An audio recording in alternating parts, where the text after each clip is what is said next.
Hello दोस्तों, राधे राधे सभी को। आप सभी का स्वागत है इस क्लास में, जिसमें हम लोग Ankit Bhati sir Delhi police GS book को पढ़ रहे हैं। इसमें पहला चैप्टर इतिहास है, जिसमें हम लोग बहुत सारे क्वेश्चन कर चुके हैं और इसके आगे के जो भी क्वेश्चन है आज हम लोग उसको पढ़ेंगे। तो इस क्लास का पहला क्वेश्चन है, गुप्त काल में कालिदास द्वारा लिखित राजा दुष्यंत की प्रेम कहानी पर आधारित नाटक निम्नलिखित में से कौन सा था? तो इसका ऑप्शन है कुमार संभवम, रघुवंशम, विक्रमोर्वशीयम, अभिज्ञान शाकुंतलम। तो इसका सही आंसर हो जाएगा अभिज्ञान शाकुंतलम। कालिदास द्वारा लिखित नाटक अभिज्ञान शाकुंतलम राजा दुष्यंत की कहानी पर आधारित है। जो अभिज्ञान शाकुंतलम है वो राजा दुष्यंत की कहानी है, जिसको लिखा किसने है? कालिदास ने। कालिदास की रचनाओं में रघुवंशम और कुमार संभवम उनके अन्य प्रमुख महाकाव्य हैं। जो कालिदास जी के और भी जो प्रमुख महाकाव्य हैं उसका नाम है रघुवंशम और कुमार संभवम। अगला क्वेश्चन है, चीनी यात्री फाहियान के शासन काल के दौरान भारत का दौरा किसने किया था? ऑप्शन है कालिदास, अशोक, चंद्रगुप्त द्वितीय, हर्षवर्धन। तो इसका सही आंसर हो जाएगा चंद्रगुप्त द्वितीय। जो चीनी यात्री फाहियान था वो किस राजा के शासन काल के दौरान भारत का दौरा किया था? तो इसका सही आंसर हो जाएगा चंद्रगुप्त द्वितीय। चीनी यात्री फाहियान ने चंद्रगुप्त द्वितीय के शासन काल के दौरान भारत का दौरा किया था। बौद्ध धर्म व उसके ग्रंथों के बारे में अध्ययन करने के उद्देश्य से फाहियान ने भारत के अतिरिक्त कई एशियाई देशों की यात्रा की थी। अपनी भारत यात्रा के दौरान फाहियान के 3 वर्षों तक पाटलिपुत्र, जो कि अभी वर्तमान में पटना में संस्कृत विषय का अध्ययन किया था। जो फाहियान है चीनी यात्री, वो 3 साल तक पाटलिपुत्र में रहा और वहाँ पे संस्कृत विषय का अध्ययन किया था। अगला क्वेश्चन है, निम्नलिखित विकल्पों में से गलत जोड़ी का चयन करें। ऑप्शन है चंद्रगुप्त मौर्य, बिंबिसार गुप्त, राजा चोल, कनिष्क कुषाण। तो इसका सही आंसर हो जाएगा बिंबिसार गुप्त, जो कि गलत आंसर है। बिंबिसार का संबंध जो है वो हर्यक वंश से है। चंद्रगुप्त मौर्य का जो वंश है वो मौर्य वंश है और राजा का जो वंश है वो चोल वंश है और जो कनिष्क का वंश है वो कुषाण वंश है और बिंबिसार का जो संबंध है वो हर्यक वंश से है। चंद्रगुप्त का संबंध मौर्य वंश से है, राजा का संबंध चोल वंश से है, कनिष्क का संबंध कुषाण वंश से है। अगला क्वेश्चन है, पुलकेशिन द्वितीय जिसने हर्षवर्धन को हराया था वह राजवंश से संबंधित था। किस राजवंश से संबंधित था? ऑप्शन है चेर, चालुक्य, चोल, पल्लव। तो इसका सही आंसर हो जाएगा चालुक्य। पुलकेशिन द्वितीय चालुक्य वंश का राजा था जिसने सम्राट हर्षवर्धन को हराया था। जो पुलकेशिन द्वितीय थे वो चालुक्य वंश के राजा थे और उन्होंने सम्राट हर्षवर्धन को हराया था। पुलकेशिन द्वितीय ने लगभग 610 से 642 ईस्वी तक चालुक्य वंश पर शासन किया। जो पुलकेशिन द्वितीय है उन्होंने 610 से 640 ईस्वी तक चालुक्य वंश पर शासन किया था। पुलकेशिन द्वितीय ने नर्मदा नदी के तट पर लड़े गए युद्ध में हर्षवर्धन को हराया था। जो पुलकेशिन द्वितीय है उन्होंने हर्षवर्धन को जो हराया था वो नर्मदा नदी के तट पर लड़ा था। पुलकेशिन द्वितीय के दरबारी कवि रवि कीर्ति थे। पुलकेशिन द्वितीय के जो दरबारी कवि थे उनका नाम था रवि कीर्ति। रवि कीर्ति ने ऐहोल शिलालेख की रचना की थी। जो पुलकेशिन द्वितीय के जो दरबारी कवि थे रवि कीर्ति, उन्होंने ऐहोल शिलालेख की रचना की थी। अगला क्वेश्चन है, राजपूत वंश के चंदेल राजवंश ने भारत के प्रारंभिक मध्ययुगीन काल में 9वीं और 13वीं शताब्दी के बीच निम्नलिखित में से किस क्षेत्र पर शासन किया था? ऑप्शन है बुंदेलखंड, मेवाड़, जैसलमेर, अमरकोट। तो इसका सही आंसर हो जाएगा बुंदेलखंड। चंदेल वंश के संस्थापक नन्नुक थे। जो चंदेल वंश है इसके संस्थापक कौन थे? नन्नुक। चंदेल वंश की राजधानी खजुराहो थी। चंदेल राजवंश के शासकों ने खजुराहो में कई मंदिर बनवाए, जिनमें कंदरिया महादेव मंदिर सबसे प्रसिद्ध है।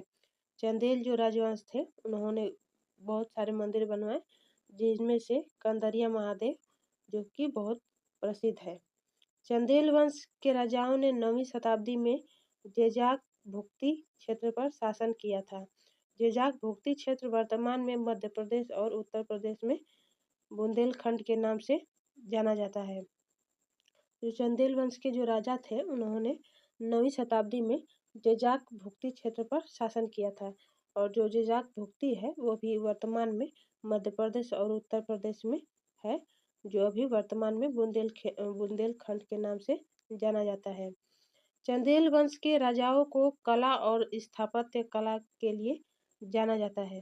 जो चंदेल वंश के जो राजा हैं उनको कला और स्थापत्य कला के लिए जाना जाता है। अगला क्वेश्चन है, 7वीं शताब्दी ईस्वी में कन्नौज के शासक हर्षवर्धन निम्नलिखित में से किस राजवंश के राजा थे?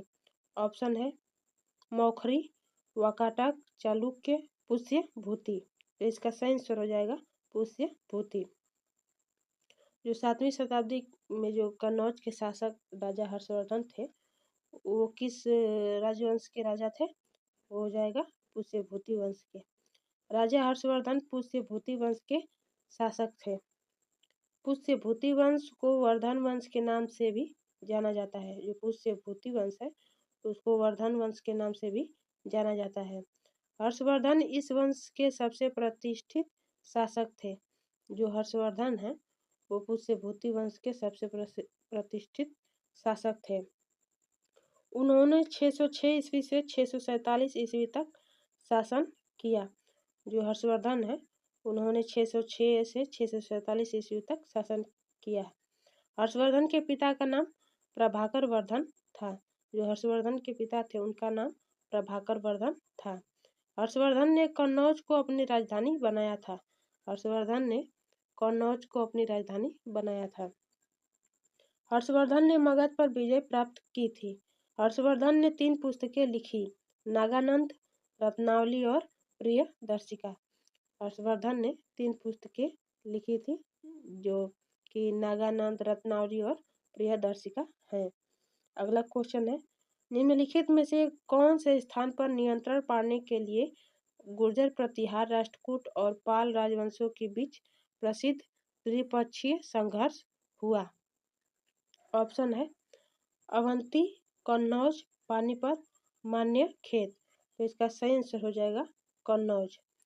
कन्नौज के लिए त्रिपक्षीय संघर्ष गुर्जर प्रतिहार, पाल और राष्ट्रकूट राज्यों के मध्य हुआ था। कन्नौज के लिए ही त्रिपक्षीय संघर्ष हुआ था, जिसमें गुर्जर प्रतिहार, पाल और राष्ट्रकूट जो राज्यों के मध्य हुआ था। कन्नौज पर नियंत्रण के लिए लड़े गए इस युद्ध को कन्नौज त्रिभुज युद्ध भी कहा जाता है। जो कन्नौज के लिए जो युद्ध लड़ा गया था त्रिपक्षीय युद्ध, वो उसको कन्नौज त्रिभुज युद्ध भी कहा जाता है। यह युद्ध 8वीं से 12वीं शताब्दी के बीच हुआ था। जो कन्नौज त्रिभुज युद्ध है वो 8वीं से 12वीं शताब्दी के बीच हुआ था। त्रिपक्षीय संघर्ष लगभग 200 वर्षों तक चला था। जो कन्नौज का त्रिपक्षीय युद्ध है वो 200 वर्षों तक चला था। कन्नौज गंगा व्यापार मार्ग पर स्थित था और रेशम मार्ग से जुड़ा हुआ था। इस कारण से यह रणनीति और व्यावसायिक रूप से बहुत महत्वपूर्ण शहर था। जो कन्नौज है वो गंगा व्यापार मार्ग पर स्थित था और रेशम मार्ग से भी जुड़ा हुआ था। इस कारण से ही वो रणनीतिक और व्यावसायिक रूप से बहुत महत्वपूर्ण शहर था। कन्नौज के लिए लड़े गए इस युद्ध में अंतिम रूप से गुर्जर प्रतिहार शासकों का अधिकार हो गया था। जो कन्नौज के लिए युद्ध हुआ था इसमें जो गुर्जर प्रतिहार वंश के जो शासक थे उनका अधिकार हो गया था। अगला क्वेश्चन है, निम्नलिखित राजवंशों में से किसके शासनकाल के दौरान गोलकुंडा के किले का निर्माण किया गया था? तो ऐसा कौन सा राजवंश है जिसके शासनकाल में गोलकुंडा का जो किला है उसका निर्माण किया गया था? ऑप्शन है मौर्य, काकतीय, गुप्त, चालुक्य। तो इसका सही आंसर हो जाएगा काकतीय। गोलकुंडा किले का निर्माण मूल रूप से काकतीय शासक प्रताप रुद्र ने करवाया था। जो गोलकुंडा किला है उसका निर्माण किसने करवाया था? प्रताप रुद्र ने करवाया था, जो कि काकतीय वंश के शासक थे। गोलकुंडा का किला हैदराबाद तेलंगाना में स्थित है। जो गोलकुंडा किला है वो हैदराबाद तेलंगाना में स्थित है। इसे मूल रूप से मनकल के नाम से जाना जाता है। जो गोलकुंडा किला है उसको मनकल के नाम से भी जाना जाता है। अगला क्वेश्चन है, हर्ष के शासन के दौरान कन्नौज सभा निम्नलिखित संप्रदायों के सिद्धांतों का प्रचार करने के लिए आयोजित किया गया था। ऑप्शन है हीनयान, महायान, श्वेतांबर। कोई विकल्प सही नहीं है, तो इसका सही आंसर हो जाएगा महायान। हर्ष के शासनकाल के दौरान जो सभा आयोजित की गई थी उसमें किस संप्रदाय के सिद्धांतों का प्रचार करने के लिए सभा आयोजित की गई थी? तो इसका आंसर हो जाएगा महायान। महायान के जो संप्रदाय के लोग थे उनका प्रचार करने के लिए जो सभा आयोजित की गई थी। राजा हर्षवर्धन ने अपनी राजधानी कन्नौज में महायान बौद्ध धर्म के प्रचार के लिए एक सभा का आयोजन किया था। जो राजा हर्षवर्धन थे उन्होंने अपनी राजधानी कन्नौज में महायान बौद्ध धर्म के प्रचार के लिए एक सभा आयोजन किया था। इस सभा में चीनी यात्री हेनसांग ने महायान बौद्ध धर्म के सिद्धांतों की व्याख्या की थी। जो चीनी यात्री हेनसांग थे उन्होंने ही महायान जो बौद्ध धर्म के सिद्धांत है उसकी व्याख्या की थी। इस सभा में लगभग 20 राजाओं, 1000 विद्वानों, 30,000 से ज्यादा बौद्ध भिक्षुओं, 3000 ब्राह्मणों और जैनियों ने हिस्सा लिया था। जो ये कन्नौज का जो सभा हुआ था इसमें लगभग 20 राजाओं और 1000 विद्वानों और 3000 से ज्यादा जो बौद्ध भिक्षुओं हैं और 3000 ब्राह्मणों और जैनियों ने हिस्सा लिया था। इस सभा में वेनसांग को सभा की अध्यक्षता करने के लिए नियुक्त किया गया था। जो सभा की अध्यक्षता करने के लिए किसको नियुक्त किया गया था? वेनसांग को। इस सभा में हर्ष की सहिष्णुता की नीति परिलक्षित हुई थी। हर्षवर्धन एक अच्छे लेखक, कवि एवं नाटककार थे। इनके द्वारा रचित रत्नावली प्रियदर्शिका प्रसिद्ध नाटक है। जो हर्षवर्धन है वो एक अच्छे लेखक, कवि और नाटककार थे और इनके द्वारा जो लिखी गई पुस्तकें हैं, जो नाटक हैं, वो है रत्नावली और प्रियदर्शिका। अगला क्वेश्चन है, राष्ट्रकूट वंश का शाही प्रतीक क्या था? ऑप्शन है बाघ, हाथी, शेर, गोल्डन ईगल। तो इसका सही आंसर हो जाएगा गोल्डन ईगल। जो राष्ट्रकूट वंश जो है उसका शाही प्रतीक क्या है? वो है गोल्डन ईगल। राष्ट्रकूट वंश का शाही प्रतीक गोल्डन ईगल था। राष्ट्रकूट वंश के संस्थापक दंतीदुर्ग प्रथम थे। जो राष्ट्रकूट वंश है उसके संस्थापक कौन थे? दंतीदुर्ग प्रथम। राष्ट्रकूट वंश की राजधानी मान्यखेत थी। जो राष्ट्रकूट वंश है उसकी राजधानी कहाँ थी? मान्यखेत। एलोरा के गुफा मंदिर का निर्माण राष्ट्रकूट वंश के शासनकाल में हुआ था। जो एलोरा का मंदिर है उसका निर्माण राष्ट्रकूट वंश के ही शासनकाल में हुआ था। अगला क्वेश्चन है, निम्नलिखित में से कौन पाल साम्राज्य का संस्थापक था? ऑप्शन है ध्रुव, गोपाल, महिपाल, महेंद्रपाल। तो इसका सही आंसर हो जाएगा गोपाल। पाल साम्राज्य का संस्थापक गोपाल एक कुशल प्रशासक था। जो पाल साम्राज्य है इसका संस्थापक जो है वो गोपाल थे और एक कुशल प्रशासक थे। पाल साम्राज्य का उदय 8वीं शताब्दी में हुआ था। जो पाल साम्राज्य है उसका उदय कब हुआ था? 8वीं शताब्दी में। पाल साम्राज्य के शासक बौद्ध धर्म का पालन करते थे। जो पाल साम्राज्य के जो शासक थे वो किस धर्म का पालन करते थे? बौद्ध धर्म का। पाल साम्राज्य के शासक धर्मपाल ने विक्रमशिला विश्वविद्यालय की स्थापना की थी। जो विक्रमशिला विश्वविद्यालय है उसकी स्थापना किसने की थी? पाल साम्राज्य के शासक धर्मपाल ने। अगला क्वेश्चन है, रत्नावली प्रियदर्शिका और नागानंद के रचयिता कौन है? तो ऑप्शन है हर्ष, अशोक, पुलकेशिन द्वितीय, चंद्रगुप्त मौर्य। तो इसका सही आंसर हो जाएगा हर्ष, जो कि रत्नावली प्रियदर्शिका और नागानंद के रचयिता हैं। रत्नावली प्रियदर्शिका और नागानंद के रचयिता हर्ष थे। हर्ष बाणभट्ट के दरबारी कवि थे। रत्नावली प्रियदर्शिका और नागानंद रचनाओं की भाषा संस्कृत थी। जो हर्ष थे वो बाणभट्ट के दरबारी कवि थे, और जो इनकी जो रचनाएं हैं रत्नावली प्रियदर्शिका और नागानंद, वो किस भाषा में थी? संस्कृत भाषा में थी। अगला क्वेश्चन है, राष्ट्रकूट राजवंश का संस्थापक कौन था? ऑप्शन है पुलकेशिन, दंतीदुर्ग, सतकर्णी, अमोघवर्ष। तो इसका सही आंसर हो जाएगा दंतीदुर्ग। जो राष्ट्रकूट वंश है इसके संस्थापक दंतीदुर्ग थे। राष्ट्रकूट राजवंश का संस्थापक दंतीदुर्ग था।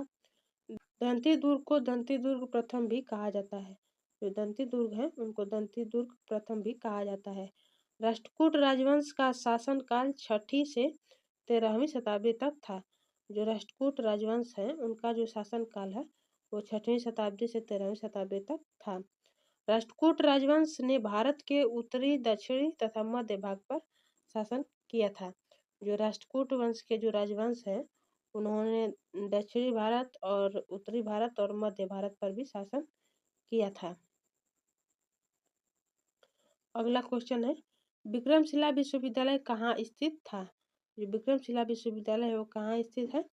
ऑप्शन है महाराष्ट्र, दिल्ली, गुजरात, बिहार। तो इसका सही आंसर हो जाएगा बिहार। जो विक्रमशिला विश्वविद्यालय है वो कहाँ पे था? बिहार में। विक्रमशिला विश्वविद्यालय बिहार राज्य के भागलपुर जिले में स्थित है। 12वीं शताब्दी के अंत में मुस्लिम आक्रमणकारी जो कि बख्तियार खिलजी था, उसने विक्रमशिला विश्वविद्यालय को नष्ट कर दिया। अगला क्वेश्चन है, निम्नलिखित में से कौन सा साम्राज्य सबसे लंबी अवधि तक रहा? ऑप्शन है प्रतिहार, पाल, सेन, राष्ट्रकूट। तो सही, इसका सही आंसर हो जाएगा पाल। जो पाल राजवंश है वो सबसे लंबी अवधि तक रहा। प्रतिहार साम्राज्य का शासनकाल अवधि 8वीं से 11वीं शताब्दी तक। गोपाल बौद्ध धर्म का अनुयायी था। इनसे 750 ईस्वी में पाल वंश की स्थापना की थी। जो प्रतिहार साम्राज्य है इसका जो शासनकाल था वो 8वीं से 11वीं शताब्दी तक था। और जो गोपाल है वो बौद्ध धर्म का अनुयायी था और इसने 750 ईस्वी में पाल वंश की स्थापना की थी। पाल वंश की स्थापना किसने की थी? गोपाल ने। और वो बौद्ध धर्म के अनुयायी थे और उन्होंने 750 ईस्वी में पाल वंश की स्थापना की थी। सेन वंश की स्थापना सामंत सेन ने की थी। जो सेन वंश है उसकी स्थापना किसने की थी? सामंत सेन ने। राष्ट्रकूट साम्राज्य की स्थापना दंतीदुर्ग ने की थी। जो राष्ट्रकूट वंश है उसकी स्थापना किसने की थी? दंतीदुर्ग ने। अगला क्वेश्चन है, होयसल साम्राज्य की राजधानी कौन सी थी? ऑप्शन है देवगिरी, द्वार समुद्र, मैसूर, कल्याणी। तो इसका सही आंसर हो जाएगा द्वार समुद्र। जो द्वार समुद्र है वो होयसल राज्य की राजधानी है।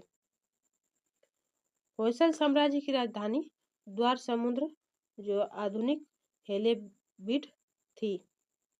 होयसल साम्राज्य जो है वो उसकी राजधानी द्वार समुद्र थी, जो अभी वर्तमान समय में हेलेबिड है।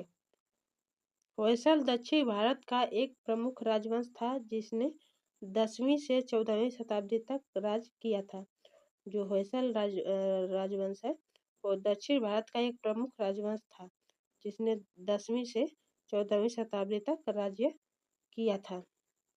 होयसल कुल का अंतिम शासक वीर बल्लाल तृतीय था। जो होयसल साम्राज्य है उसका अंतिम शासक कौन था? वीर बल्लाल तृतीय। अगला क्वेश्चन है, पुलकेशिन द्वितीय किस राजवंश का सर्वाधिक प्रख्यात शासक था? जो पुलकेशिन द्वितीय है वो किस राजवंश का सर्वाधिक प्रख्यात शासक था? ऑप्शन है चालुक्य, काकतीय, पांड्य, होयसल। तो इसका सही आंसर हो जाएगा चालुक्य। जो पुलकेशिन द्वितीय है वो चालुक्य राजवंश का सर्वाधिक प्रख्यात शासक था। पुलकेशिन द्वितीय चालुक्य राजवंश का सर्वाधिक प्रख्यात शासक था। चालुक्य राजवंश की राजधानी बादामी थी। जो चालुक्य राजवंश था उसकी राजधानी कहाँ थी?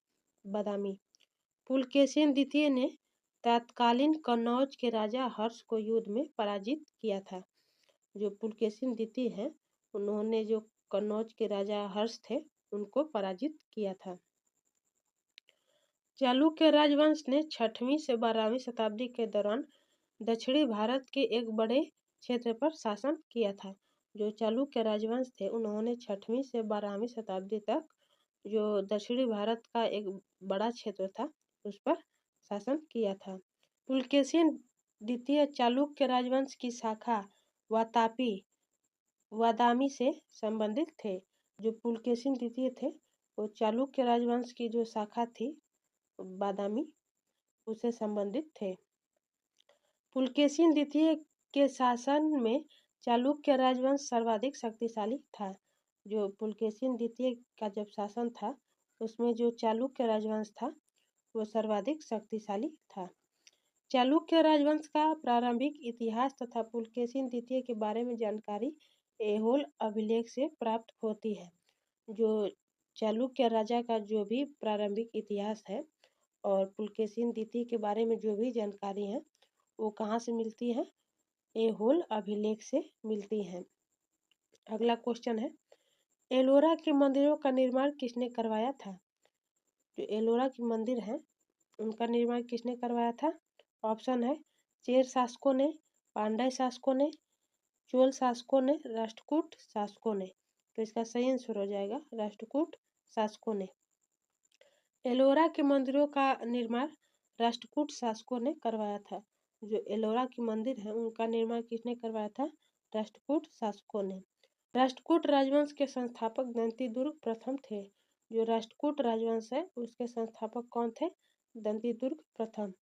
राष्ट्रकूट राजवंश के राजा कृष्ण प्रथम ने एलोरा मंदिर में स्थित चट्टान को काटकर कैलाश मंदिर का निर्माण करवाया था। जो राष्ट्रकूट राजवंश के जो राजा थे कृष्ण प्रथम उन्होंने एलोरा मंदिर जो बनवाया था वो एक चट्टान को काटकर कैलाश मंदिर का निर्माण करवाया था। और जो कैलाश मंदिर का निर्माण हुआ था वो द्रविड़ शैली में हुआ था। यह भारत के महाराष्ट्र राज्य के औरंगाबाद छत्रपति संभाजी नगर औरंगाबाद का नया नाम जिले में स्थित है। जो ये एलोरा की गुफाएं हैं और कैलाश मंदिर है वो महाराष्ट्र राज्य के औरंगाबाद जिले में है, जिसका अभी नाम बदल गया है। तो उसका नाम हो गया है छत्रपति संभाजी नगर, वहाँ पे स्थित है। एलोरा की गुफाओं को यूनेस्को की विश्व विरासत स्थल सूची में 1983 ईस्वी में शामिल किया गया था। जो एलोरा की गुफाएं हैं उसको यूनेस्को की सूची में 1983 ईस्वी में शामिल किया गया था। अगला क्वेश्चन है, हर्षचरित राजा हर्षवर्धन की जीवनी किसने लिखी थी? जो हर्षचरित है वो राजा हर्षवर्धन की जीवनी है, उसको किसने लिखी थी? ऑप्शन है कालिदास, बीरबल, बाणभट्ट, तुलसीदास। तो इसका सही आंसर हो जाएगा बाणभट्ट। हर्षचरित राजा हर्षवर्धन की जीवनी बाणभट्ट ने लिखी थी। जो हर्षचरित है वो राजा हर्षवर्धन की जीवनी है, उसको किसने लिखा है? बाणभट्ट ने। बाणभट्ट हर्षचरित के दरबारी कवि थे। जो बाणभट्ट है वो हर्षचरित के दरबारी कवि थे। बाणभट्ट ने कादम्बरी नामक पुस्तक भी लिखा है। तो जो बाणभट्ट हैं उन्होंने कादम्बरी नामक पुस्तक की भी रचना की हुई है। कालिदास चंद्रगुप्त द्वितीय के दरबारी कवि थे। कालिदास ने 2 प्रमुख महाकाव्य कुमार संभवम और रघुवंशम की रचना की थी। जो कालिदास है वो किसके दरबारी कवि थे? चंद्रगुप्त द्वितीय के। और उनकी जो कालिदास की 2 प्रमुख महाकाव्य हैं, एक है कुमार संभवम और दूसरा है रघुवंशम। कालिदास की अन्य रचनाओं में 2 प्रमुख खंड काव्य ऋतु संहारम और मेघदूतम, और 3 प्रमुख नाटक अभिज्ञान शाकुंतलम, मालविका अग्निमित्रम और विक्रमोर्वशीयम है। जो कालिदास की और अन्य रचनाएं हैं, जो उसमें से जो 2 प्रमुख खंड काव्य हैं, एक है ऋतु संहारम और मेघदूतम, और जो उनके जो और 3 प्रमुख नाटक हैं, वो एक है अभिज्ञान शाकुंतलम, दूसरा है मालविका अग्निमित्रम और तीसरा है विक्रमोर्वशीयम। बीरबल अकबर के नवरत्नों में से एक थे। जो बीरबल हैं वो अकबर के नवरत्नों में से एक थे। तुलसीदास के समकालीन मुगल शासक अकबर थे। जब तुलसीदास जी थे, उन्हीं के समय में जो मुगल सम्राट कौन थे? अकबर थे। अगला क्वेश्चन है, निम्नलिखित में से किस चोल राजा ने गंगा घाटी क्षेत्र पर आक्रमण किया था?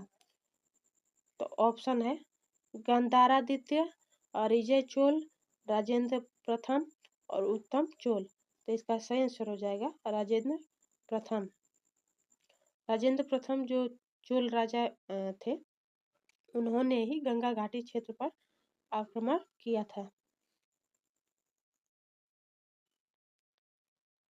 राजेंद्र चोल प्रथम ने गंगा अभियान का नेतृत्व किया था, जिसका उद्देश्य गंगा नदी का पवित्र जल लाना था।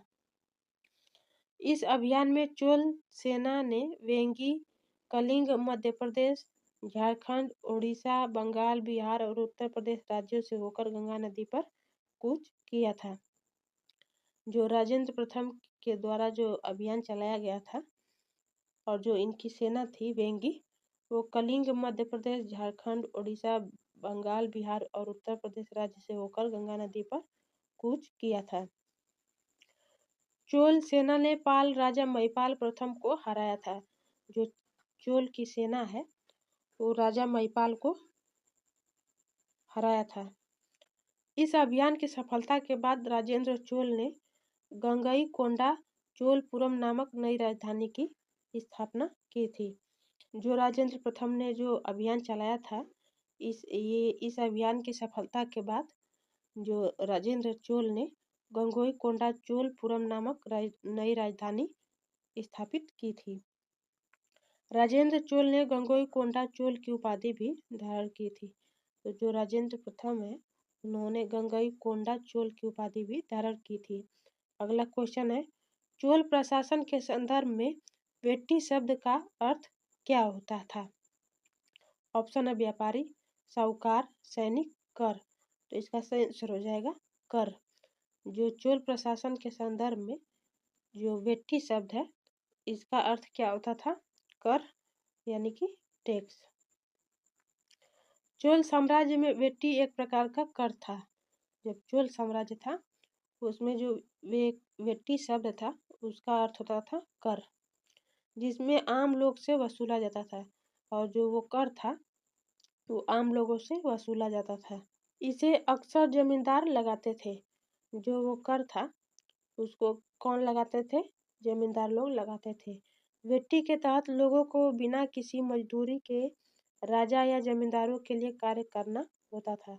जो वेट्टी कर था, उसके तहत जो लोग मजदूर लोग थे, उनको किसी भी राजा या जमींदार के लिए कार्य करना होता था। वेट्टी की प्रथा मध्यकाल में भारत के कई हिस्सों में प्रचलित थी। जो वेट्टी की प्रथा है, वो मध्यकाल के दौरान भारत के कई हिस्सों में प्रचलित हुई थी। वेट्टी का इस्तेमाल बुनियादी ढांचा, मंदिर और दूसरे सार्वजनिक कामों के निर्माण के लिए करवाया जाता था। जो वेट्टी का इस्तेमाल है, जिसमें मजदूर किसी भी राजा के लिए या जमींदार के लिए काम करते थे, उनका जो भी काम करवाते थे वो लोग, किसी मंदिर को या कोई बुनियादी ढांचा बनवाने के लिए मजदूरों से काम करवाते थे। अगला क्वेश्चन है, प्रसिद्ध दक्षिण भारतीय महाकाव्य शिल्पाधिकारम मूल रूप से किस भाषा में लिखा गया है? ऑप्शन है मलयालम, तमिल, तेलुगु, संस्कृत। तो इसका सही आंसर हो जाएगा तमिल। शिल्पाधिकारम नामक महाकाव्य इलांगो आदिगल द्वारा मूल रूप से तमिल भाषा में लिखा गया है। इसमें तत्कालीन संगम समाज और राजनीति के विषय में अच्छी जानकारी प्राप्त होती है। संगम साहित्य मुख्य रूप से तमिल भाषा में लिखा गया है। इस युग की प्रमुख रचनाओं में टोलकाप्पियम, पाथिनेक्किल कडक्कू आदि ग्रंथ तथा शिल्पाधिकारम, मणिमेखलै और जीवक चिंतामणि महाकाव्य शामिल हैं। अगला क्वेश्चन है, प्रसिद्ध उत्तर मेरु शिलालेख किस राजवंश से संबंधित है? ऑप्शन है पांड्य, चोल, पल्लव, चालुक्य। तो इसका सही आंसर हो जाएगा चोल। जो उत्तर मेरु शिलालेख है वो चोल राजवंश से संबंधित है। प्रसिद्ध उत्तर मेरु शिलालेख चोल राजवंश से संबंधित है। चोल राजवंश दक्षिण भारत का एक प्रमुख राजवंश था। जो चोल राजवंश है वो दक्षिण भारत का एक प्रमुख राजवंश था। इस अभिलेख के माध्यम से चोल कालीन ग्राम्य प्रशासन तथा कर व्यवस्था की जानकारी प्राप्त होती है। इस अभिलेख के माध्यम से जो चोलों का समय था उसमें जो भी ग्राम्य प्रशासन या कर व्यवस्था थी उसके बारे में जानकारी मिलता है। अगला क्वेश्चन है, तंजावुर में बृहदेश्वर मंदिर किस वंश के वास्तुकारों की सबसे बड़ी उपलब्धि है? ऑप्शन है चेर, पांड्य, चोल, पल्लव। तो इसका सही आंसर हो जाएगा चोल।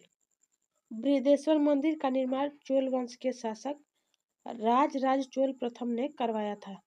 जो बृहदेश्वर मंदिर है इसका निर्माण चोल वंश के शासक राज चोल प्रथम ने करवाया था।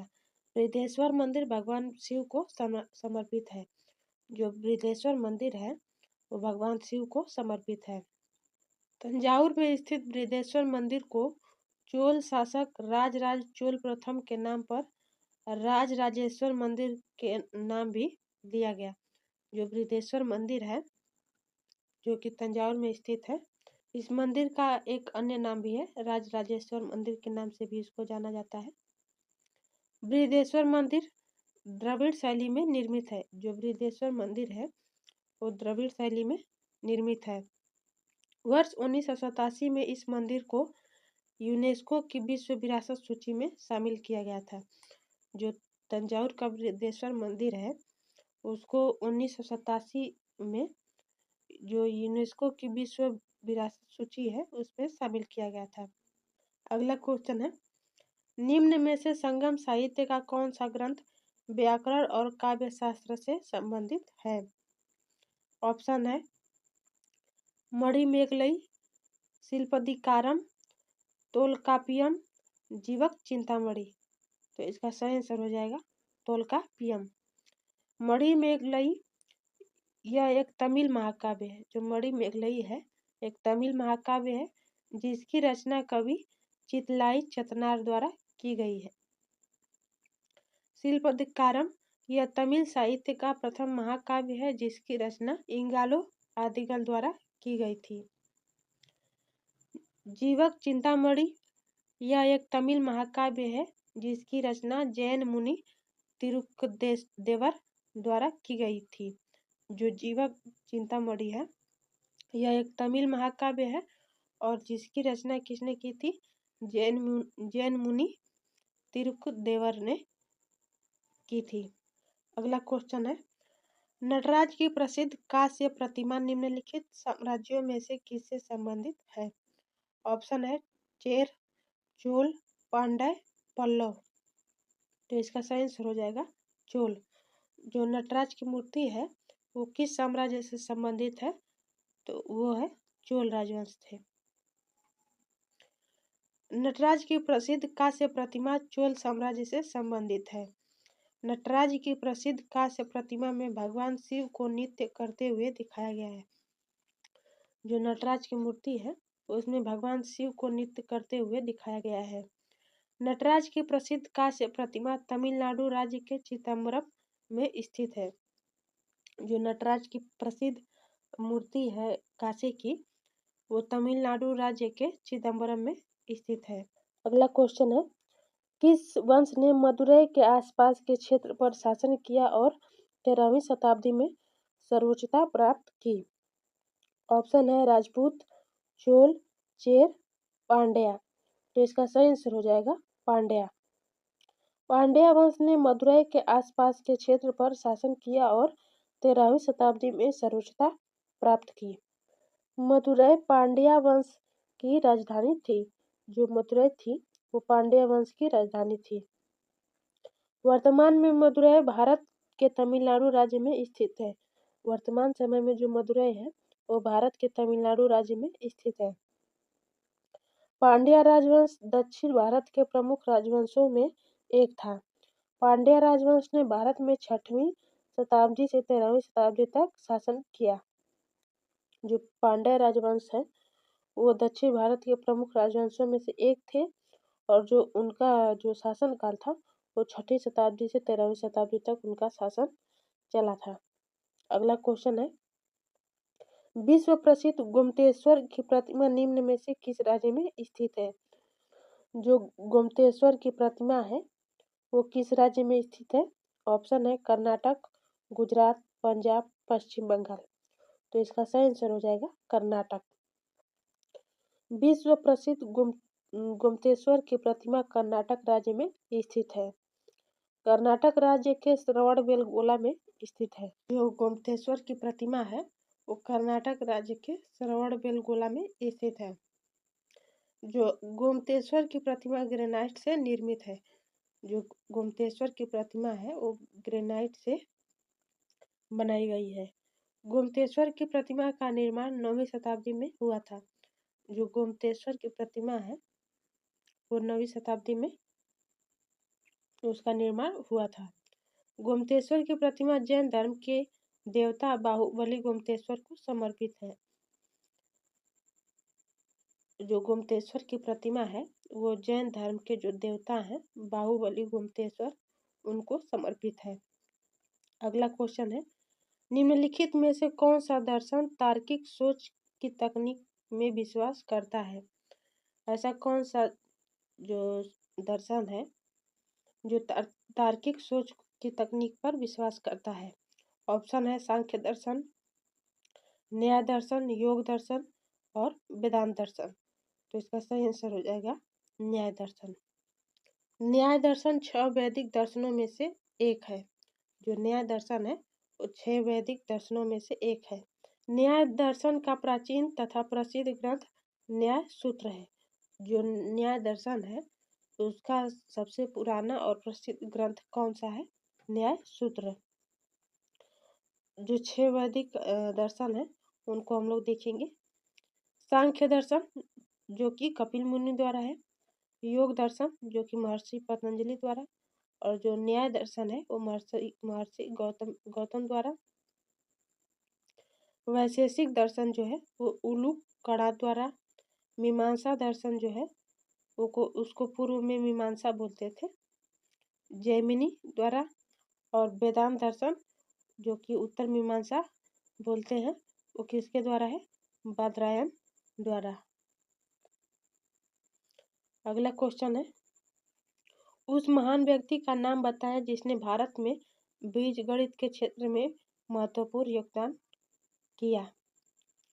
तो ऑप्शन है चरक, ब्रह्मगुप्त, वराहमिहिर, आर्यभट्ट। तो इसका सही आंसर हो जाएगा आर्यभट्ट।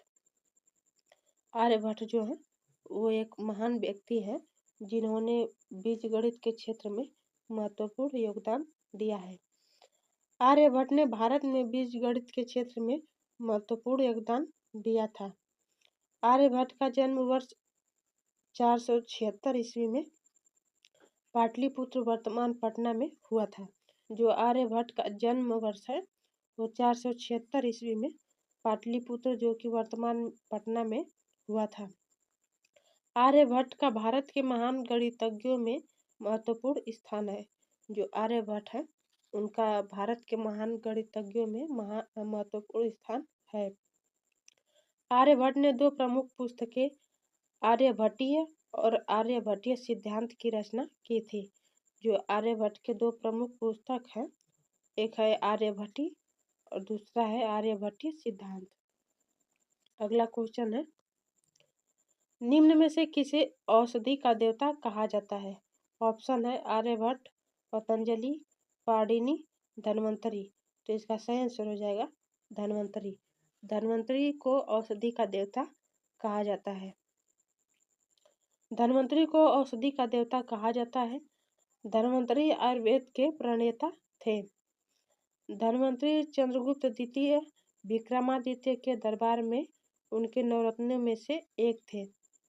जो धन्वंतरि हैं वो चंद्रगुप्त द्वितीय और विक्रमादित्य के दरबार में उनके नवरत्नों में से एक थे। धन्वंतरि चंद्रगुप्त द्वितीय विक्रमादित्य के दरबार में आयुर्वेद के चिकित्सक थे। जो धन्वंतरि हैं वो एक चिकित्सक थे। धन्वंतरि की प्रमुख पुस्तकों में रोग निदान तथा वैद्य चिंतामणि है। जो धन्वंतरि की जो पुस्तकें हैं, एक है रोग निदान और दूसरा वैद्य चिंतामणि। अगला क्वेश्चन है, हाथी गुफा शिलालेख किसके द्वारा उत्कीर्ण कराया गया था? जो हाथी गुफा शिलालेख है वो किसके द्वारा उत्कीर्ण कराया गया था? ऑप्शन है बिंबिसार, अशोक, खारवेल, हर्ष।